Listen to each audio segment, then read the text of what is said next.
The Aston Martin DB5 needs no introduction.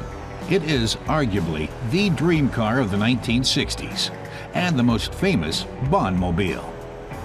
As fans will know, the legendary sports car came to 007's aid once again in his latest on-screen adventure, Skyfall.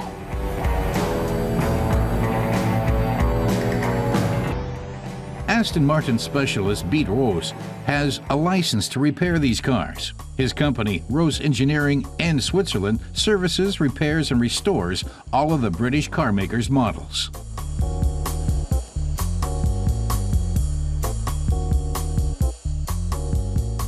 Aston Martin and Bond go together like vodka and martini. Roos himself is now a man with a very special mission: to restore the original DB5 used in the film Goldfinger.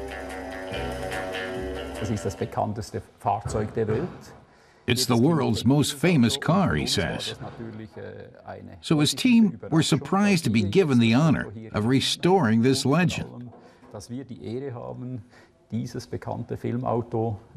speculates about the next James Bond, saying, "I want this car."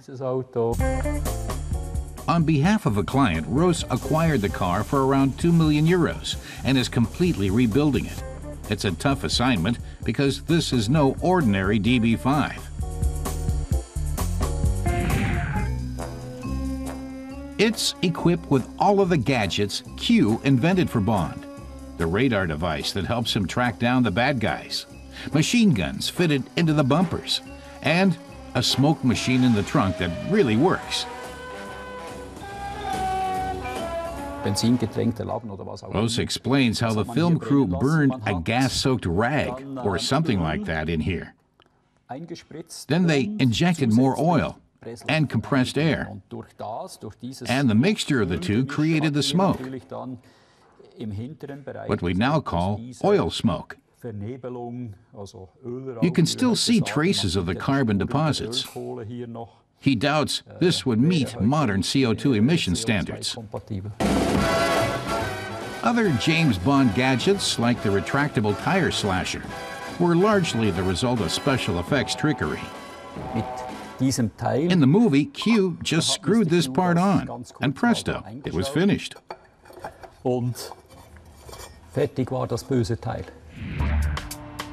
The DB5 came out in 1963 and was produced until 1965.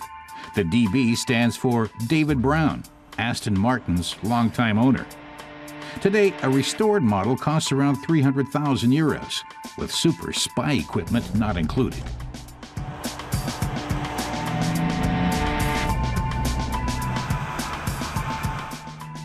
The 4-liter straight 6-cylinder engine generates 210 kilowatts of power and propels the GT to a top speed of 240 kilometers an hour. Milan-based Carrozzeria Touring created the DB5's iconic design. The aluminum body covers a very thin tube frame that isn't terribly stable. Q's range of weighty gadgets put additional strain on the Goldfinger DB5. In places, the body has weakened and cracked. The film car was built in record time. In terms of weight, things were installed that weren't so great for the chassis. To make the vehicle safe and roadworthy, Roos says, it needs to be strengthened and modified.